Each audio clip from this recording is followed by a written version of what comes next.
Thank you very much. We had a busy day. We're dealing with lots of different people and lots of different things. We had some terrific people in today and trying to solve some of the problems that are going on in the country and outside of the country.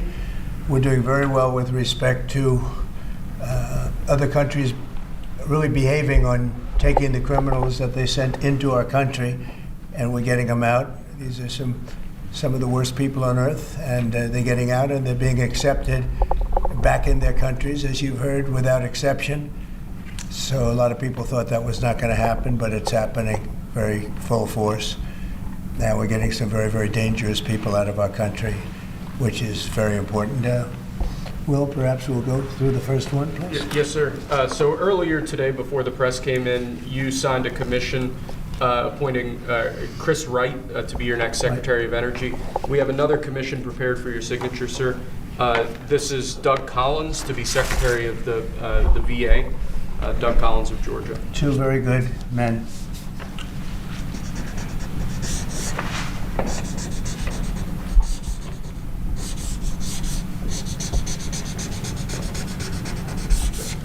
Okay. Thank you, sir. Next up, in light of numerous actions taken by a number of bodies of the United Nations which exhibit a deep anti-American bias, we have an executive order prepared for your attention that would withdraw the United States from the UN Human Rights Council, would withdraw the United States from the UNRWA, which is a refugee organization, and would also review American involvement in UNESCO, which has also exhibited anti-American bias. More generally, the executive order calls for a review of American involvement and funding in the UN in light of the wild disparities in levels of funding among different countries that, as you've expressed previously, is deeply unfair to the United States. So I've always felt that the UN has tremendous potential. It's not living up to that potential right now. It really isn't, hasn't for a long time. It has, there are great hopes for it, but it's not being well run, to be honest, and they're not doing the job. A lot of these conflicts that we're working on should be settled, or at least we should have some help in settling them. We never seem to get help.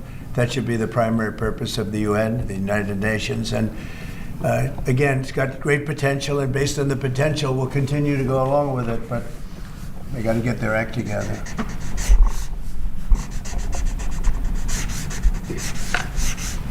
What would they need to do, sir, to get their act together? Well, they got to be fair to countries that deserve fairness.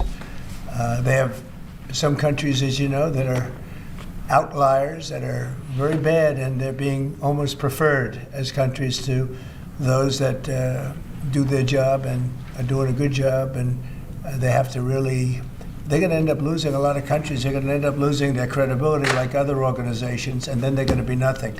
The potential of the United Nations, and not everybody agrees with me on this, the potential of the United Nations is fantastic if properly run. So we'll see what happens. How much money are you willing to take away from that? Well, we're taking away a little bit, but we're not looking to take away money. This is so important that we're really, as you know, the United Nations is largely funded by us. But, and it shouldn't be. It should be funded by everybody. But we're disproportionate, as we always seem to be. But it's something that if it ever lived up to the potential, in 10 minutes it would make up the difference. That's the kind of power it could have. Right now it doesn't have that power.